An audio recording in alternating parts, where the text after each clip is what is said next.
I think Are we you're. on now? I think you. Yes, we are Okay. on both.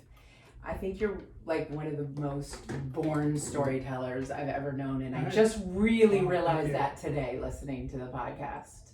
What makes you say that? Like, you've heard me talk before. I've right? heard you talk. I've In read person, your book. yeah. I've heard you read from it in person, and I've talked to you in person, and all those things. But today I was listening to the podcast, The Score, Bank Robber Diaries, and I was just like, I don't even remember these stories from the book. I'm so intrigued when it's in your voice. Yeah. And you guys did just a really good job of pulling you totally into the place and time and everything. Like I can visualize all the things. But you're The production value on these things is high. Yeah. They also amplify the storytelling. They do. Yeah. The music is good. Gets me It excited. is. Yeah. All of that. It's amazing. You have to tell me about it because I don't know how it's done. Because as you know, I've just like I started with one microphone and a laptop. You're like, and back and forth. so many problems. And so yeah, I've just been getting a little better here and there, and I have a guy who cleans up the audio for me. Yeah, that's cool. That's cool. So yeah, because I super don't know that part. Yeah, me either.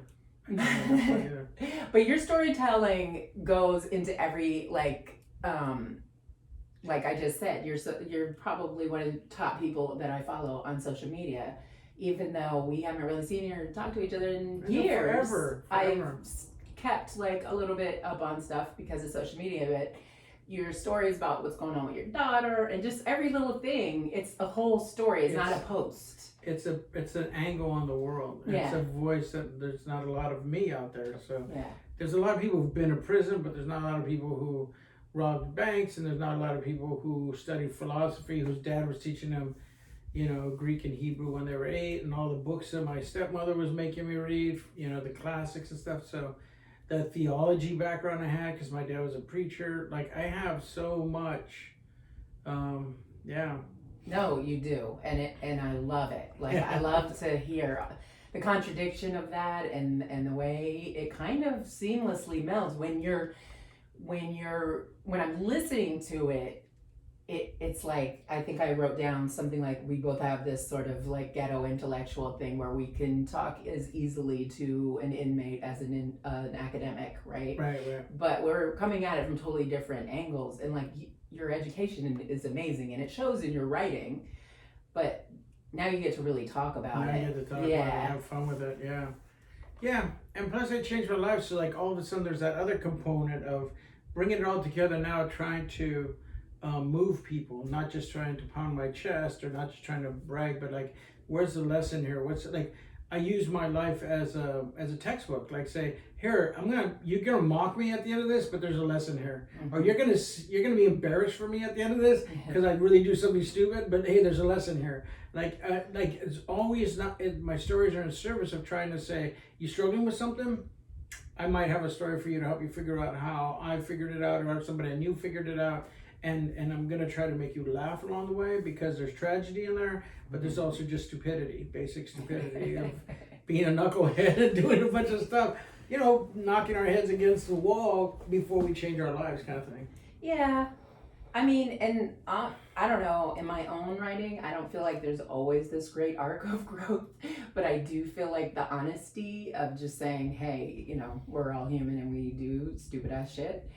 I think people are super receptive of that, and absolutely help them. I mean, I think that's it. But even in that, being honest is important, because people want to hear or read things that are honest, which is why fiction sells. Non-fiction sells more than fiction. Right. People do want to know that they're being told the truth, and they do like true stories. And it does not have to be growth, but if it's honest, that's just equally as compelling, because people want to say, oh, this is true, and then they can handle the squalor of it or tragedy of it without growth, as long as it's true. And then they'll be like, okay, then they can relate to it. Because there's and as long as you write stuff that is human, in that everyone has an access point to. They're like, oh, okay, this whole story is crazy. I don't have any part of it except right here. the heartbroken part where they fell in love with the bad guy, or they fell in love with the tortured souled woman who kills herself. Like, people have different access points to our stories. Like, I get that all the time. People, oh, I didn't go to prison. Oh, I didn't rob a bank. Oh, but I was abused. Yep. Oh, I was never abused. I didn't rob banks and stuff. But my mother died. Oh, yes. My mother didn't die. I didn't rob banks. I wasn't abused, but I come from a divorced home. Oh, this didn't happen, but I was in foster care. That's like, there's all these ways in which it's not my story, but then they'll tell me the way they do connect with my story. There's an access point to my story, and then they'll follow me after that. Yeah. I find that all the time too. And so I didn't say the most important part. This is Joe Loya. Nice to meet you, everybody. Joe Loya is a friend, a writer, and a former bank robber. Yes. And you're working on, you have this podcast that we jumped in talking about, The Score, Bank Robber Diaries. I'm loving it. I know you must have a lot of followers, I'm guessing. We're getting a lot of people watching it every week, and it's growing internationally. It's a big deal. In fact, I got contact, this 9th episode, we got 16 total.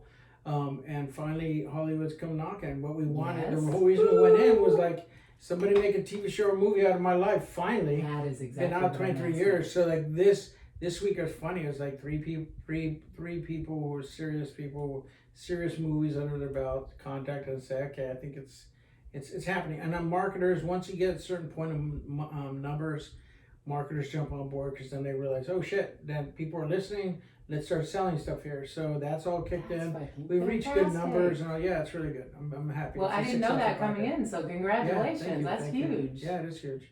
Yeah. It's good. It's a success, and as you can tell, it's well made. It's the people who produce it for me. My friend Ben Adair at Western Sound, fantastic. How did you guys link up? How did it all come about? So he knew me through other friends of ours, and about 3 or 4 years ago, I forget, man, maybe it was 5 now. It might have been 5. He came to me 5 years ago and did say, I'm doing a podcast called First Time Last Time. Will you be my inaugural episode? Talk about the first time you robbed the bank and the last time you robbed it. I said, sure. We did that. It didn't go as well as he wanted it to go, but he'd been doing a lot of podcasts. He was part of the Dirty John team and part of the people who did Dr. Death and other things that became TV shows and movies and stuff. So he has experience in he's really good. 20 years, I think, in NPR. The guy's great. So he has an NPR voice. Yeah, he does. He has a whole NPR kind of feeling, right? Yeah, but so he did that, and then October 2018, he came to me and said, "Hey, dude, let's do a thing about your life story. I want to do it. We'll pitch it. We'll sell it. People are looking for true crime. It's blowing up. Let's do it." So we did it. My story is different too, because most people who succeed in true crime, it's like serial. It's somebody who's not a criminal, right, taking out a criminal case. And so they're able to mediate for the audience, like, here, we're like you. We've never done this. We're exploring it. Ooh, look, it's crazy. This doesn't make sense. I'm confused, whatever.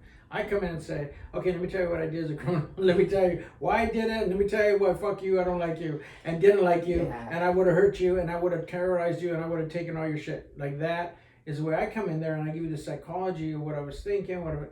And it's totally different than the true crime things that are out there, where reporters or people, investigative people are doing it, and they're citizens.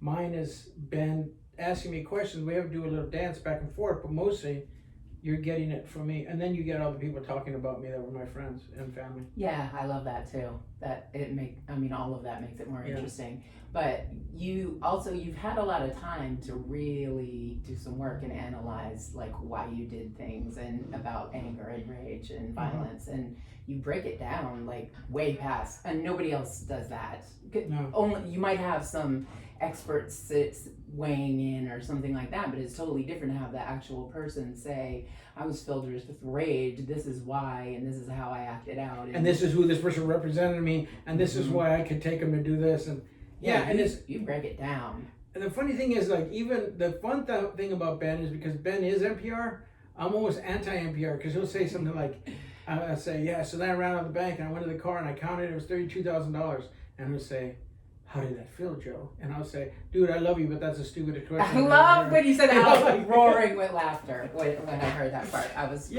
so I get to kind of like say, don't NPR this shit, man. Let's be raw. Let's do our thing, right? Yeah. Which makes it's so interesting because I'm the kind of listener that would be sitting there like, wow, how the fuck do you think it feels? Right. So I'm laying on a bed of money. But so this morning I was listening to the. I was listening talking to real quick about it's fun. It's like fun stories, right? I mean, that's like you laugh, you catch yourself laughing. You have to, right? Yes. So. Okay, well, I was listening this morning, and you talked about having I think it was $50,000 under the bed, and you know, he was asking you how does it feel questions or whatever, but you started spreading it out on the bed, and you were gonna do like the movie moment that you just fell back in it, and you fell forward in it, and then turned around. Yeah, you really like your description though. It's so involved. I was right there with you. And then the surprise is that shit smelled like money.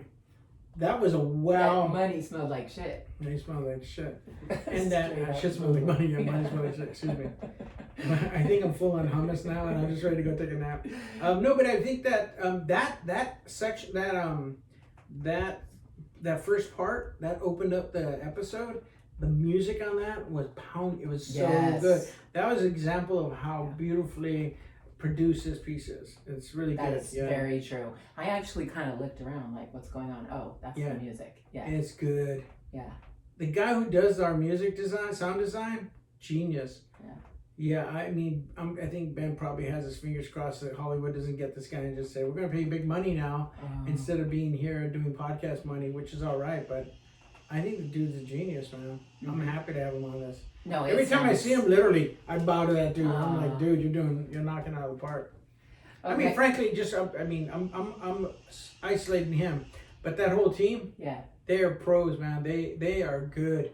The guy who edits it, he's a savant. He's a fucking savant. And then Ben's great. I mean, Ben knows the business. He runs that crew. It's a good crew. Western Sound. Wow. Yeah. No, it sounds like it. Can't even. I'm not in their league. Me either. I'm just the host and the talent. Well, the talent is great. I mean, you can't go wrong with you telling stories. Honestly, yeah, that's what I believe. Thank you for saying that. Yeah, no, that's real. He doesn't even. I mean, he wouldn't even have to really do much on the other end of that for it to carry. You carry it along. Now I forgot what I was trying to ask you that whole time too. So is there going to be? So it's one season. One and done. And then is he going to do more similar things? I think it's going to be the score, and the next one will be what's the second season? I don't know what he's going to do. Oh, okay, but it is going to be the score and have different stories. That's what I thought. I mean, that's how it's set up to look like. And well, I totally lost my train of thought on that. Why don't you talk about how we met? I want to talk about how we met. Yeah, I was going there. So I met you at a memoir writing workshop. The first of any kind of writing anything I went to. Actually, I hadn't even taken a writing class. I don't think I had taken an English class. Dave Eggers used to raise money at 826 Valencia Street by having these events in which 40 people could come. Everyone paid $100 to come, and you would sit there for 3 hours, I think, maybe. I don't think it was $100 either, but I think it was. Really? Because that's somebody paid for me. But somebody paid for you, and you said somebody that you knew thought you needed to go to it, and you went. Somebody on the East Coast sent me the thing, and I think my godmother might have paid for me. But I know somebody paid you. Yeah. I mean, paid for you to go there because you told us that. Oh, okay. My friend Jesse was there that night, and then, I was there. Dave was the moderator. It was me and a couple other people. Michelle T. Julia Shares or Rachel Howard? Julia Shares. And there was one other woman whose book I haven't read, and I forget her name. Rachel Howard? Maybe. Was her father murdered? Yeah, that's the one from Fresno or something like that. I'm going to write it down because I was like, that's the book I didn't read. And also, Rachel Howard. It's a great book. Okay, I'm going to read it. But also, if I'm not mistaken, at the back end of that was a Katie. She was an agent. Katie, she ended up being my agent briefly. I'm doing another podcast with a woman named Katie McBride right now. We're getting ready to do it. So that's the name on my mind. This other woman, I forget her name. But yeah, it was a good group. And Dave was great. And then you were there. And then so go on. What do you remember about So I came in and I'm feeling, super out of it. Like, who am I? I'm not a writer. I haven't written anything, right? Really? I don't think so. Not really. And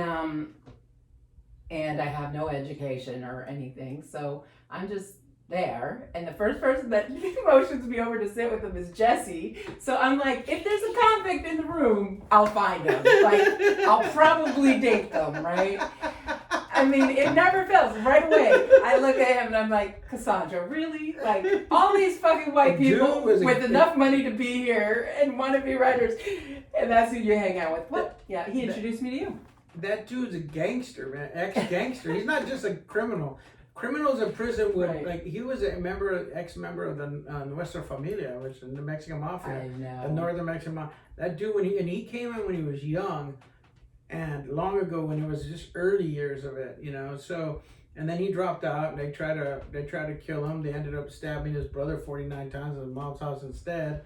The dude survived. I mean, just because he dropped out of the mafia, he was still a criminal for me. He was in and out 28, 27 years. Right. So he came out the same year I did, 1996. Okay. And then, good year. yeah, it was a good year for me. Yeah. My son was born. Oh, when? 96, October 22nd. Okay, so I got out July 26th. Jesse got out in May. So Wow. then, he went and got his bachelor's, master's, ended up getting a doctorate, and now he's a gang expert. He goes around the country and defends kids who are being accused of being gang members and being tried and washed up and all that stuff. And he'll say, nope, not a gang member. Let me tell you why. And he's getting all these people off gang enhancements. Nice. And he's doing amazing work, makes a ton of money. Like more money than I've ever made in a year, even when I wrote for TV. Oh, Like, yeah, for him. he gets called all over the country. He lives. He lost his daughter to the streets, but he's raising her 3 little boys. Wow. Yeah, he's doing good, man. He's doing real good. But we met only a couple of years before that. Right. When my memoir came out in 2004, he contacted me and says, "Dude, I want you to do for me what Rich Rodriguez did for you, man. I think I'm a writer, am I?" And then I said, "Send me 10 pages." And then we became friends. So then he introduced me to you during the break. He called me over. What do you remember about that? No, that was dope. That was super dope. I was like, oh, well, I guess it's good that that I always get along best with ex-cons. Men always look sexier in an orange jumpsuit. No, but you, I think, did you give me a ride home? Maybe not. Maybe. I give people... No, that was a different, I went to Okay. one of your readings with you afterwards. Okay. Anyways, you told me to give you 10 pages, basically, is the outcome. And I went home and wrote. I need you to tell me that again, please.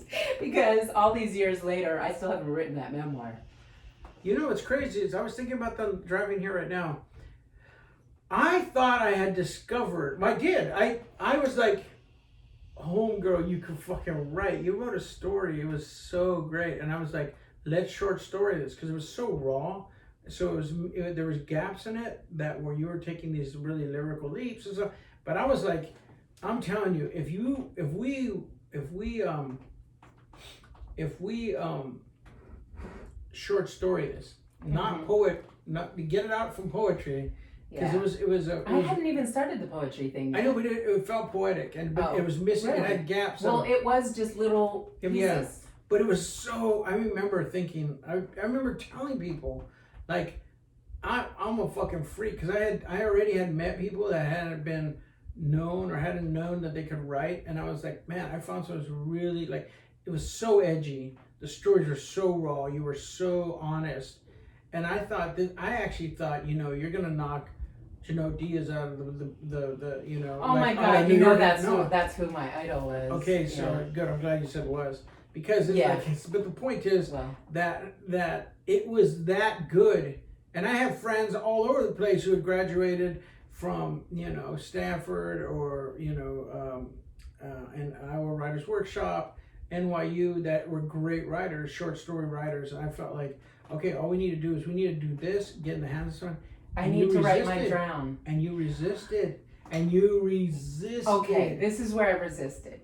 just for the record. I resisted the over the phone editing. That's when you got pissed at me and didn't want to work with me. I was fine in person when we went to your office.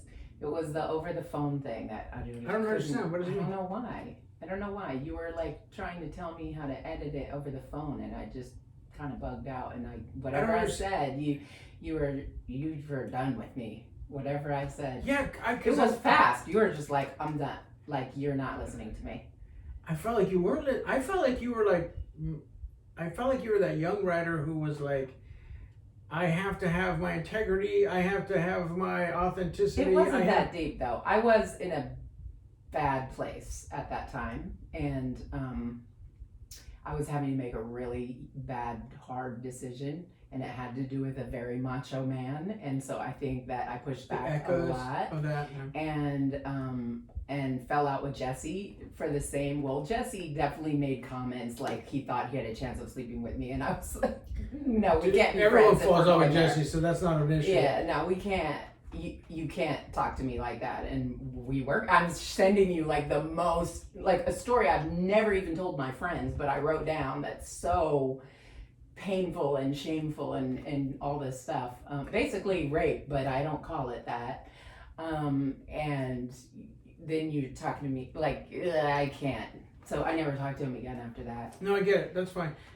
You're not the only one, I'm sure. That's just, the dude's really rough around the edges. I love him. That's fine. Boy. I could get along with him. I just didn't want to work with him. Yeah. Oh, yeah. I could be his friend. That's funny that you're saying you worked with him. He wasn't even a great writer at that point. No. We were still working on him. I was still working on his stuff. He was telling me elementary things that I was like, that's not for me. That's no. for you. That's good, but that's not for me. But to me, but at least I had the sense to know that. But I did want you to help me, and then I was like, I can't beg right now. I just no. I didn't want you to break. Yeah. Here's how I remember, and I mean, I don't think I remember it differently than you, but you just gave me a piece of intelligence and that helps me understand it.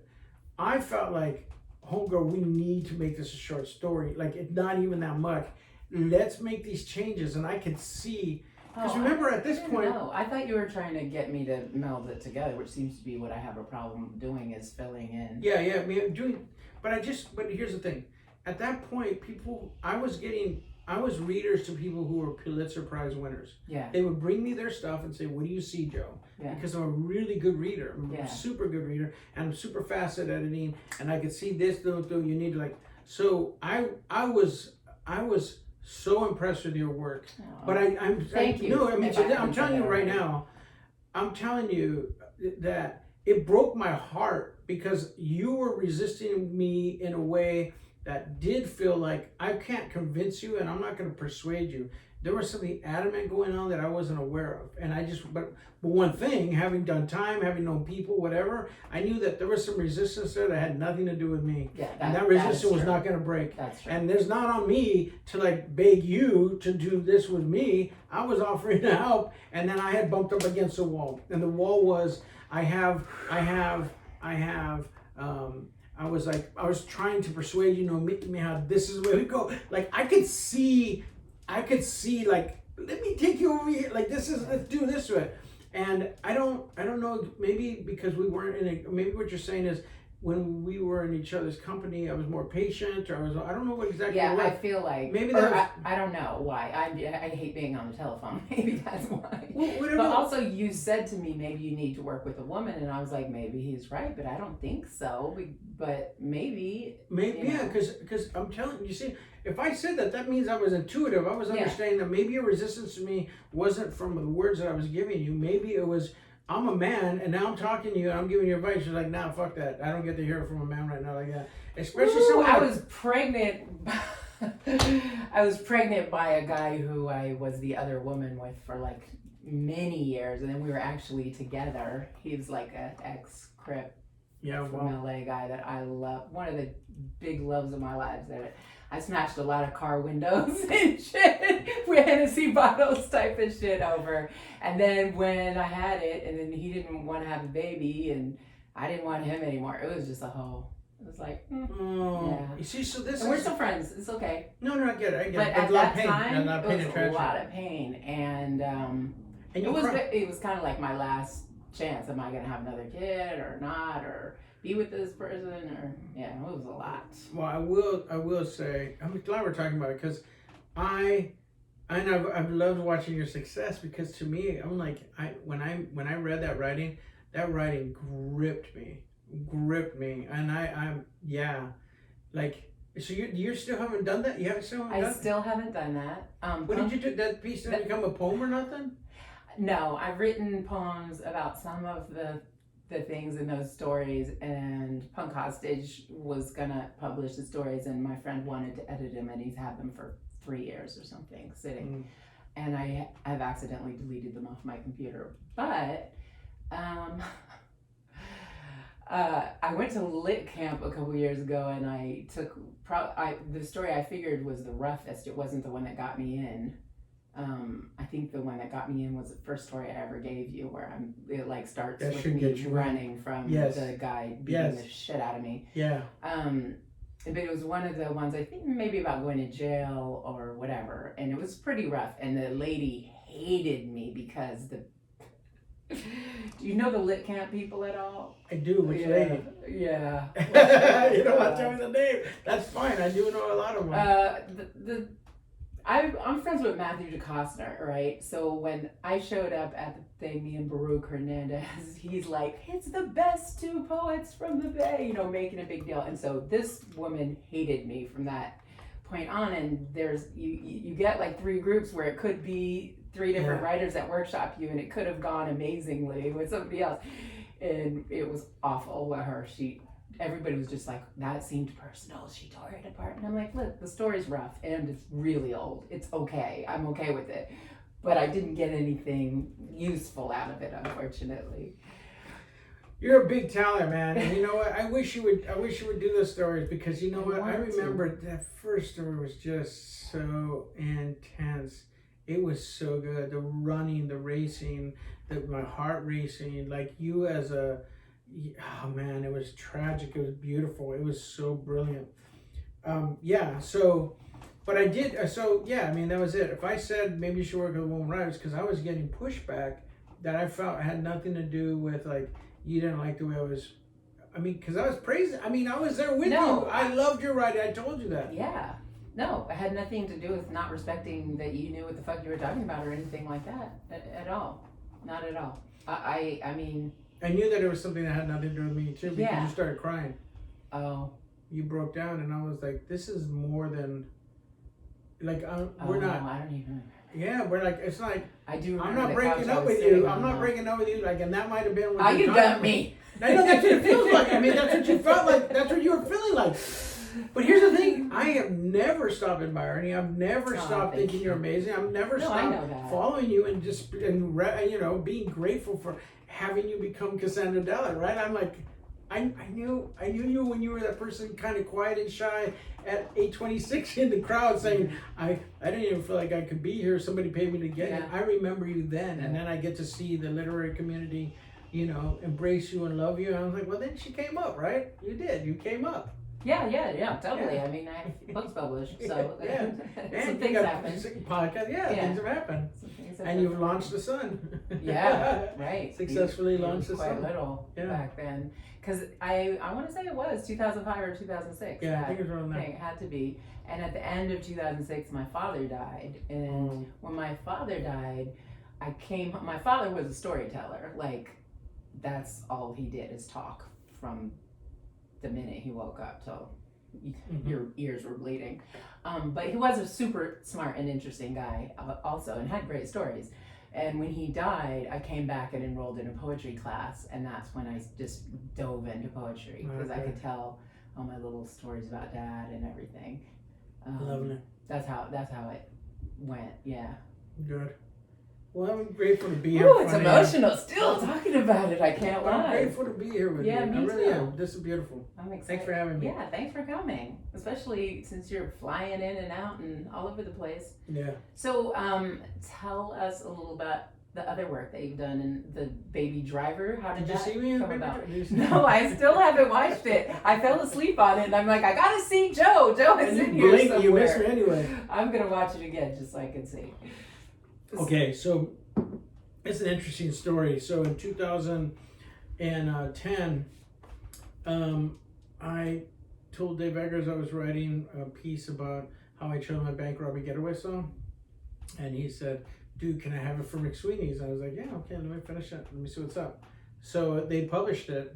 And the next year I get a call from a producer in England that said, hey, so we have a writer who's writing a screenwriter who's writing a script about a bank robbery getaway driver. Could you talk to him? And I said, yeah, I'll be in Pasadena next week. Like, hook it up. And so they kept, coordinating the times and stuff. And I needed to drive in early, 8 or 8:30 to Pasadena. I needed to be there for a place called Intelligentsia Coffee Cafe or whatever in Pasadena. So I'm on the Grapevine. I'm driving in LA, and I'm about an hour away. And they call me and say, okay, you're going to meet Edgar Wright. And this whole week, they never let me know it was Edgar Wright, the director of one of my favorite movies of all time, Shaun of the Dead. Oh, nice. Yeah, and not only that, so Hot Fuzz is another one he did, which I love that movie, which I thought was based on Foucault. I thought, man, this dude read Michel Foucault, it's all about surveillance society. I thought, this dude's a real intellectual, man. He knows what he's doing. So this is my boy who I'm going to come in, and I'm like, oh, fuck, I'm impressed, I'm intimidated. But we get together and we hit it off. We start talking about movies. He's one of the loveliest people you will ever meet on the planet. Just a good heart, good soul, obviously really talented. And so we start talking about movies, and we talk about movies. And then we start talking about his idea a little bit that he has. He's stuck, he's at page 50. It's a year or two late. I think he had just finished Scott Pilgrim versus the World. Mm-hmm. So he was now needing to come back to this. So I say, dude, we could be here all day, or talking about this shit, or you can go with me right now. I'll show you some banks I robbed in Valencia and La Crescenta. I'll show you my getaways. He's like, yes, the latter, please. Yeah. So I got him in the car, drove him to Valencia, I drove him to La Crescenta, and showed him these banks I robbed, how I got away, and then brought him back. And I was like, so what do you want to do? And he says, can I show you my work? Can you consult on this and see what's going on? And so I was just like, that's what I did. And then by the end of it, we put in a contract, and he paid me as a consultant, script consultant. Then he paid me as a tech consultant. So I got to go out there and talk with John Hamm and Jamie Foxx and Ansel Elgort and Kevin Spacey about how to be bank robbers and criminals. That was a ridiculous cast. I know, it's a great cast. Yeah. And then he gave me a cameo as a bank guard who gets killed by Jamie Foxx. Yeah. So ironic. So it was really wonderful, and now we're working on. I'm consulting on Baby Driver too. Oh, okay. Mm-hmm. Oh, Hopefully I'll have a role in that too. Yeah, I hope so. Were you writing for shows or doing? Yeah. So what happened is, that was the year 2016 where I actually got my first writing gig for TV on the show Taken. And as soon as Taken was done, literally Friday Taken was done, and like a week later I started writing Queen of the South. Oh, you wrote on that? Yeah, second season. Oh, okay. So yeah, I didn't and get then that far, but yeah, so it was so I was doing, I was writing, and then I had to go out to Atlanta to go film, and then I had to come back and go to Queen of the South, and I worked there until 2017, and I've been trying to get back since because I wrote a show for Univision that I got to create. They asked me to create something. They gave me loose stuff, and I created a whole universe, 3 seasons. I wrote a script, I wrote a Bible for the show, I got paid for it, and after that I didn't want to write for TV again. I would just create my own shows because that was such a great thing. They ended up taking it from me, a show about Tijuana, and it's basically called the Tijuana Show, which I ended up not working on it. They ended up changing it and having Mexican writers work on it and stuff, but still I got paid for my work. But the important point is that I actually creating. I was like, I want to create, so that's what I'm doing now. I'm creating shows, and that's fantastic. I'm working on a book, a parenting book.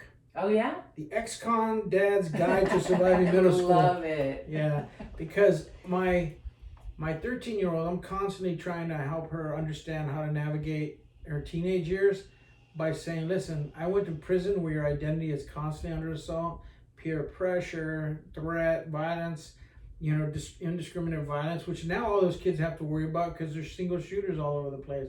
They have all these drills and stuff. So they have the same kind of fear for their life that we had in there. So there's a lot of things that go on about how you keep the integrity of your identity while you're in a place where everyone's trying to intimidate you, bully you, demand that you behave in certain ways. How do you hold on to your center as you walk through that environment, right? How do you navigate that? And so she loves my prison stories. Yeah. I say, hey, the middle school hallways are no different than the prison tier, man. They can crush you, and which is evidenced by all the kids who are jumping in front of trains and killing themselves. And in those early years, those years are tough on kids.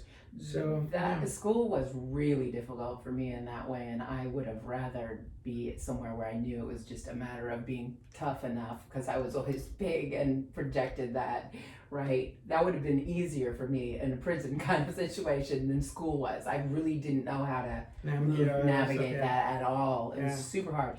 And to be smart and not good at, whatever, I was never diagnosed, ADHD or whatever, that it was so hard for me. I got terrible grades, so they put me in really low classes, right? So I couldn't get into classes that actually interested me. It happens. And so I just educated myself by reading on my own.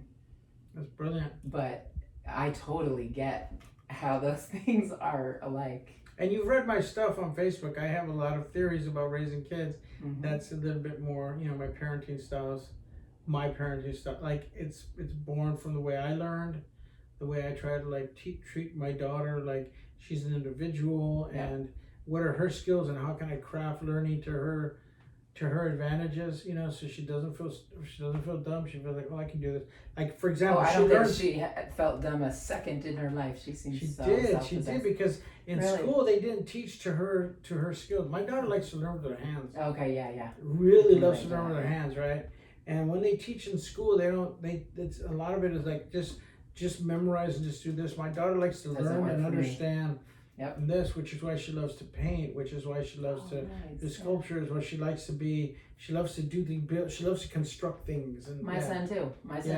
I mean, he can do the other stuff, but it was when he got a teacher that, started doing those kinds of things that he started doing well in school. Before that, not so much. If I can, she's really good with story. So it doesn't matter if it's math or whatever. If I can craft it with story, because I'm homeschooling her now, then she gets it. She loves story. So I just need to pretty much lay all her lessons over story. If somebody did that for me, I would have been a straight A student. Yeah. Seriously.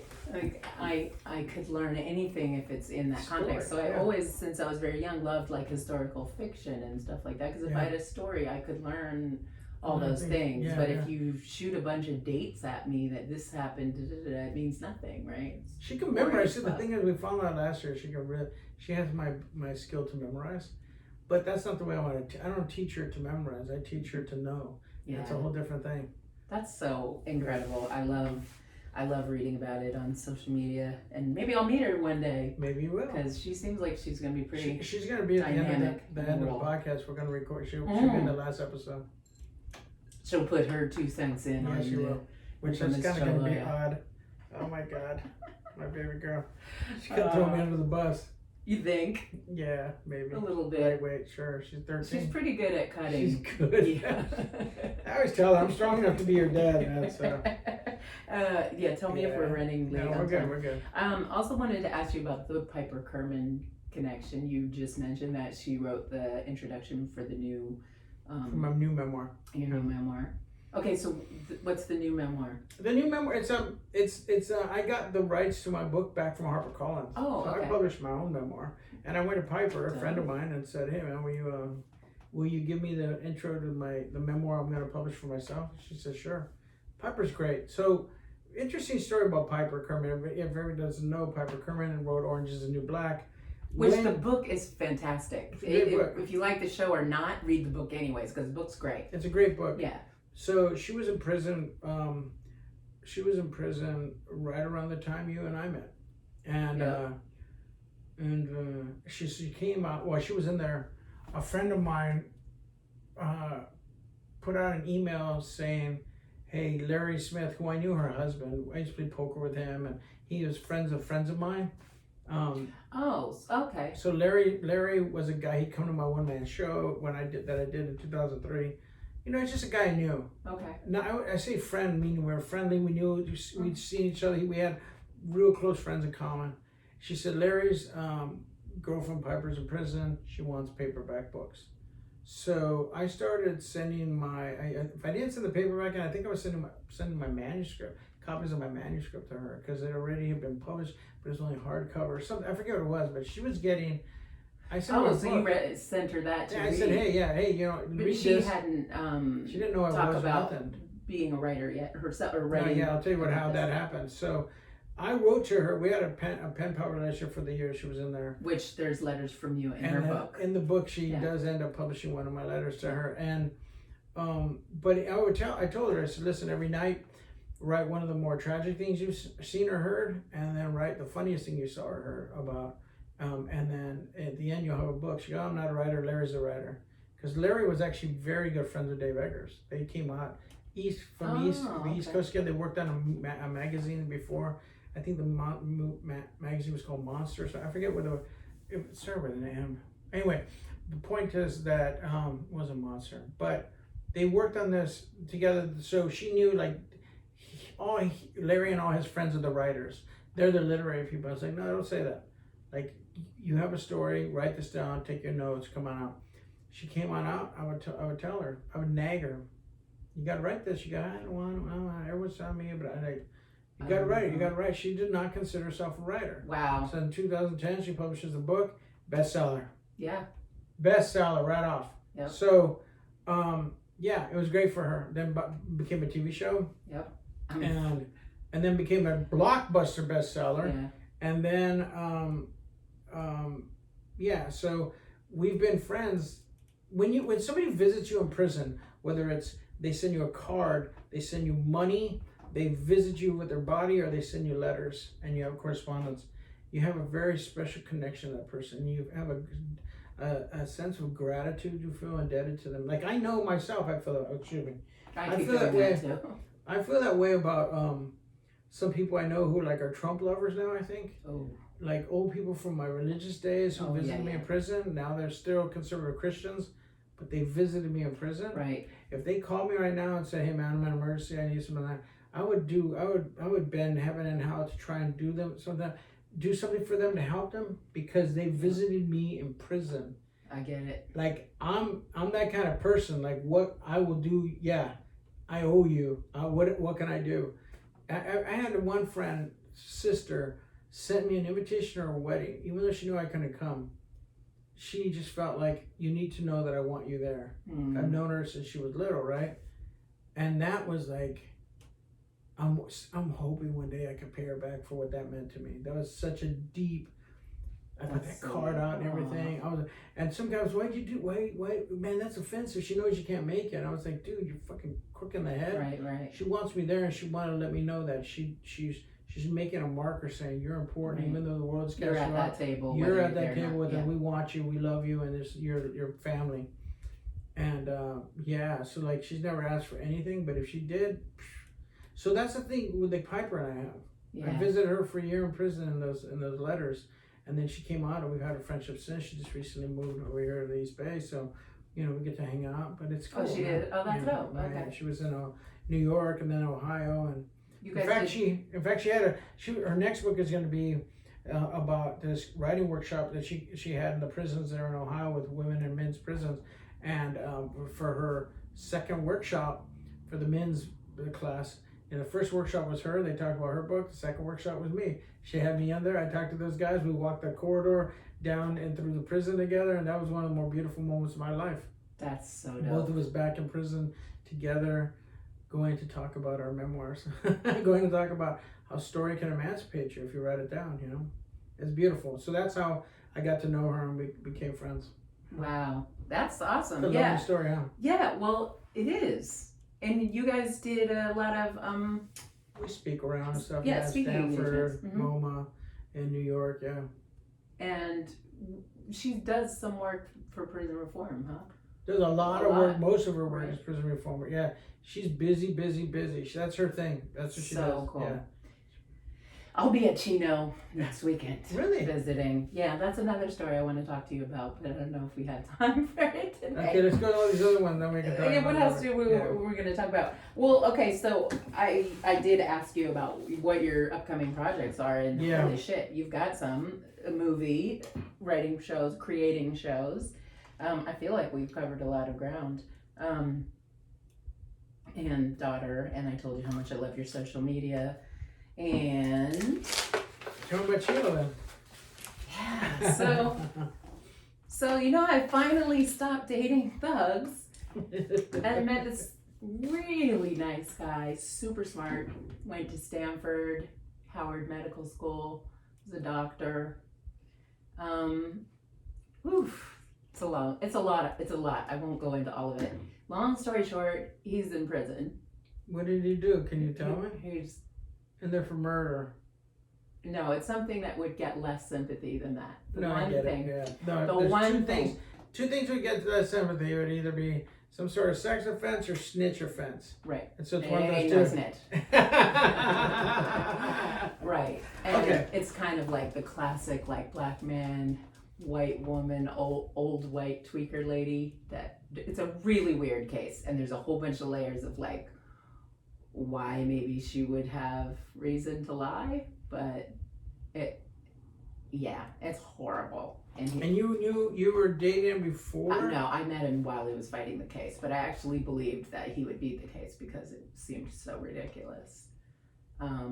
And I felt seemed on the face of it seemed ridiculous, or his version of it seemed ridiculous? Both. Okay. But of course, I only had his version going in. Now I have, documents and I went through the bullshit, the verdict and the sentencing, which was way worse than any of the shit that I ever went through myself. Like, it was so fucking traumatic. It was horrible. I've really not even been writing since then. When did he get sentenced? In November of 2017. It was so traumatic. I spent the month between the verdict and the sentencing waking up at 3-4 in the morning every night going, I have to go back in that courtroom. I can't. Why did you have to go back? For the sentencing. I know, but I mean, because I wanted to show up, and he didn't want me to be in the, stand up for him or any of his friends. He wouldn't let any of us help him, and which has deep roots in him personally with childhood trauma. But so we all really wanted to show up at sentencing and say our piece to the court at least, right? And I did that. How much time did he get? 12 years. In the state? So he'll be out in six. He's ever been in 2? Yeah. 2.5? That's he's almost out. He's got 3 more years. He's done, right? About halfway? If we could get them to run them concurrent, he could come right home. Oh wait, what do you mean? It was 2. The 12 came from it being 2 charges and running them consecutive. So I know. So it's like 6 and 6. Or what? How'd you get 12? Yeah. Yeah. So, but still, if he does 6, he does half of that. That's 3. Then he does the next 6. He does half of that. That's 3. He could be out. And is that what you're saying? Or you're saying it would be he has to serve 12? No, it's a sentence of 12 years. Yeah. Because they ran them Yeah. consecutive. Consecutive, yeah. Well, if he's been in there almost 3 years, when November 2017, 18, 19. Okay, yeah, I know he's got some time left, but Yeah. he'll still be in there less than I was in there. Yeah. Yeah. How old was he when he went in? 33. He got his 40. He'll still have a life. 33. He'll still have a life. No, yeah, definitely. Even if he did all the time, he'd still be young compared to me. I got out when I was 35 and I turned 36 a couple weeks later. I hadn't done a lick of writing. I hadn't ever published nothing. My life started at age 36. Yeah. Before that, it was just, I had nothing. I was 36 when I met you. Oh, okay. That's when I started writing. Wow. So, that's yeah, a magic number, huh? so yeah, I Came mean, home by 36. Dude could come out, he'll still have an opportunity to do what he needs to do, and, even clean up his act, and that clean up his, by writing about it, storytelling, storytelling is important. You know, we get all these guys who came up that were locked up in New York, and all these exoneration cases are being written about. And, Yeah. I mean, one just came out yesterday, Show Mercy, with Jamie Foxx. Like, Sure, if he Just did- Mercy. or Just I Mercy, read yeah. Brian Stevenson's book, Just Mercy, So- and yeah, it's fantastic. But So there's things he could do. He can leverage story but I will, just I've done a lot of time. I know a lot of these stories, so he has a long, harder road because it's just, it is because what of what it it is. is. Yes, excuse me. Yes, It is exactly. what it is. But I knew a guy in prison who he was in there, and he was in there for a sex offense, and he was able, this too was relentless. He was able to, leverage people in the news and the journalism business to give him a letter saying they hope he did good. He would write somebody and say, hey man, here they said I did this thing and I didn't do it, and I would love it if you would look at the work and look at the documents and help me out. And somebody would say, I don't have a lot of time. I'm not interested. Somebody from Esquire magazine or New York Times, and then they would say, but you know what? It sounds terrible what you're going through, and I really wish that that you're let out soon, and you got this handle. He would go to somebody else and say, this guy from the New York Times, he supports me, and look at he literally said, he thinks it was a travesty, and he hopes that, like, he would use their words to, like, manipulate them. And so he would just get one person or the other. Well, and he finally had somebody who actually would look at it based on this collection of names that he had gotten of people who were, like, showing generic support. He made it sound like he had and so he got the Something Innocence Project, I think. It was the guy, Barry, the guy who did the DNA testing stuff, right? He got them. He got Henry Louis Gates. He got all sorts of people involved. And they were like, this dude, the injustice. He was a cause celebrity in Massachusetts.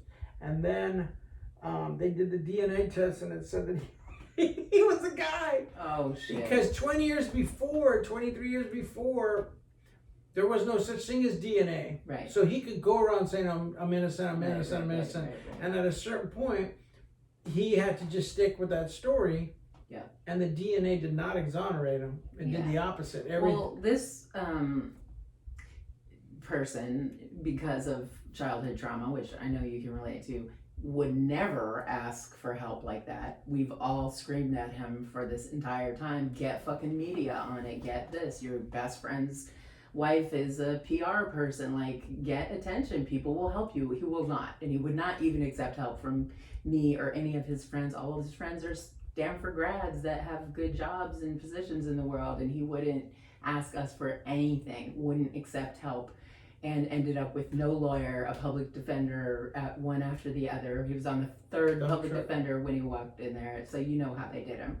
So when it comes to DNA, he's not saying he didn't have sex with the woman, but he certainly did not rape her, and it didn't happen in a doctor's office. And that part was super obvious in the trial. And the judge definitely acknowledged in chambers that the witness was lying, and all that, but with no real lawyer, none of that means shit. And he won't do he's too ashamed of putting himself in a situation with somebody like that, which had to do with drugs and childhood shame and that shit. That's one thing you did not do in your craziness, is be a drug addict. No drugs, no drinking. My only other bank robber friend is Patrick O'Neill. Do you know Patrick? I love Patrick. Yeah, me too. Sweetheart. I love Patrick, man. It's good people. But that dude was a junkie. Yeah, right. Every bank robber I knew was a junkie. Right. Yeah, the thing is, I was a lightweight, so I could not drink. I drink a beer, and I'm like, I'm happy, like, giggly drunk for like half hour, and then I go out. Yeah. So I can't hold drink. And the other thing too, growing up, I had asthma, so I would never like even do anything that might be a gateway into it, like cigarettes or something. I just couldn't smoke.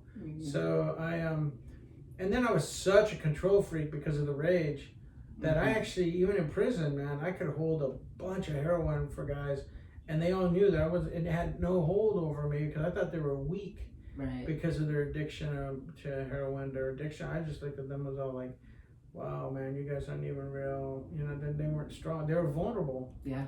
It was disgusting to me at the time. You know, the kind of criminal I was, I looked at drug addiction as just like.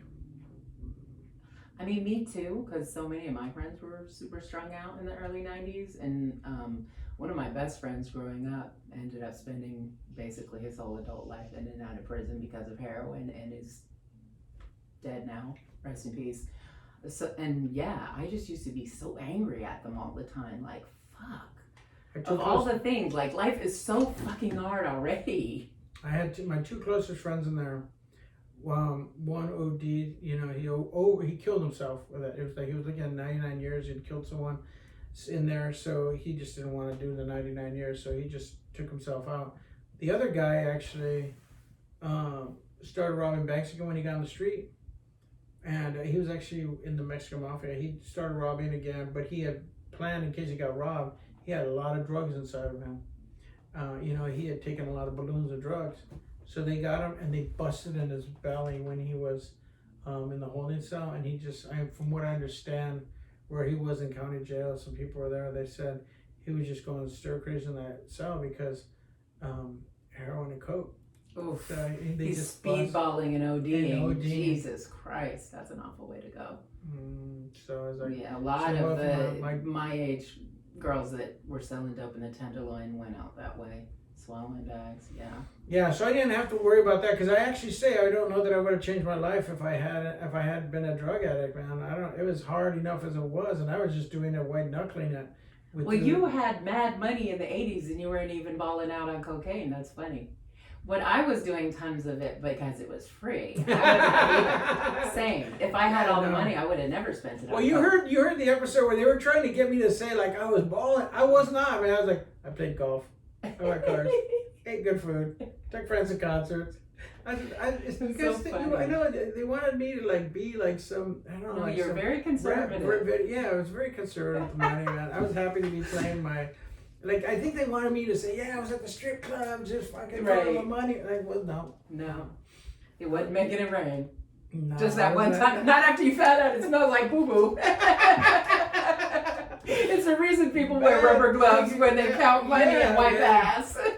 Man, it was ridiculous. I mean, you don't even have to have a lot of money. God. If you ever have like 6 or 7 bills, put them to your nose and smell them. Money stinks, man. Just think about it. Think about how many times you've been in the bathroom, somebody flushed the toilet, got up and walked out. They're paying with that money. Yeah. And they just walked out. Or keeping it in their titties. Whatever, man. All kinds of places. Their shoes. Yeah. All kinds of funky places. What are you going to do, man? But so, I don't have to worry about that. I don't got $50,000 laying around anywhere that I'm going to lay in anymore. No. Those days are gone. Those days are gone. Well, thanks for sharing those days with us. The story I remembered most from the book and then got to hear again on the podcast was the one where you actually, that's probably your alarm saying. My wife. Where you actually end up catching a ride from the cops in the traffic jam. That's because the cops are looking for you. Love that to death. No, it's such a good story. It's such a good story. So you guys got to go listen to this podcast, listen to it because that one stuck with me since then. A lot of the other ones I didn't remember from the book, but I've been enjoying just as much. The catastrophe of the guy that you had working for you a little bit, or tried to. You were sitting in the bank, clutching the money to his chest and stuff. I'm telling you, that's your storytelling. I was dying laughing. That's hilarious, man. I was right there. Some good stuff. Yeah. There's some good stories. And now next, in a couple of weeks, we talked about what it was like, some of the scarier stories, the crazier stories. We go through prison stories. I have some great prison stories. So there's good stuff in there. A guy being lit on fire in a cell. Yeah. There's a story about a guard who they trapped at one end of the tier and they were just squirting shit from water bottles. Like, it's a great lighting tiers on fire. There's good stories, man. I was lucky to be close to so many great stories. I mean, the title of this is called The Man Who Outgrew His Prison Cell. And I figuratively outgrew my prison cell, but it's about Heavy D, who was 673 pounds, and it took him a minute and a half to wiggle through the door. He outgrew his prison cell. That's a great story, man. Yeah. That is one of the best stories I know. And I got to live it with this guy. I'm very fortunate. I tell people I'm like the Forrest Gump of the prison system. Like I got to be at all these weird places and get all these great stories of spots. That's how I feel. I was at a lot of interesting spots. No, we're the lucky ones because we get to hear it. Really, yeah. So I just thank you so much for so many things. Thank you for so many things, but for coming here and talking to me today, especially. You know, I realized is we might have to work on your book. We might have to get back. We might have round to. 2. We're different. It's Older different. and wiser. Older and wiser. Yeah, definitely. Well, thanks for having me. I appreciate it. Yeah, absolutely. Thank you so much for coming. Yay. That was a perfect hour. Yeah, let me call my wife. I tell her I'm leaving. We're going to go see Little Women right now. Oh, nice. Me and my daughter and my wife. I watched Joker last night, finally. Me too. Oh, really? 1 second.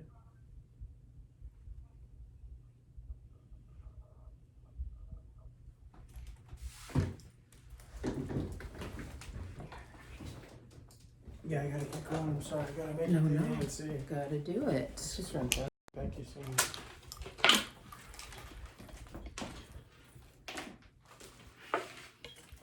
This is so much fun. But seriously, we need to get together to talk about. We do so many things, but yeah. About your book. Okay. We can put this over there. I'll wait till you come in.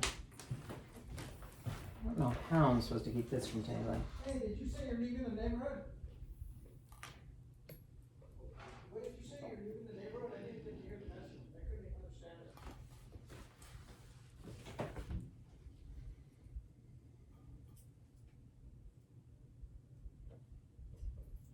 Yes, A&C Bay Street. I'm in like the food grill area. I'll be there in about 15 minutes. They can't hear me. Try the front porch or something. I usually have good reception in here. I just have to be alone. Okay.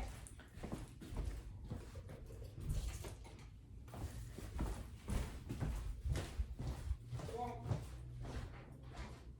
I'm busy like the next week or two, but let's get together right here. Right here. 10 minutes away. Cool. Let's do it. This is wonderful, man. It's really beautiful. Thank you so much. And I'm not what I said about. I have always considered you an amazing talent. Reading that story that first time blew me away like almost no other writer has blown me away. I was like, I think it was also frustrating because I was like, I think I'm just a very great writer. I know. And I really wanted to like work with you, but I'm glad we figured it out. There was a bunch of stuff going on, but I'm still a fan. And if you got that story, we could still make it work because that thing was amazing. Can you send it to me? Yeah. I gotta get it back though, because I deleted it by accident. What do you have to do to get it back? Get my friend to email it. Yeah, do that, because I would love to read it, because I'm telling you, now I got more things going. The other thing too is, think about it. I write for TV now, so all of that stuff, I look at it as, let's see what we can do, what else we can do. That could be turned into a script. Let's see, I don't remember exactly, so I have to look at it, but let's think about that. That's what I think about all the time now. I was like, that's where the money is. Yeah. All right, my friend. All right. Have fun at the movies. Yeah.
Holy shit.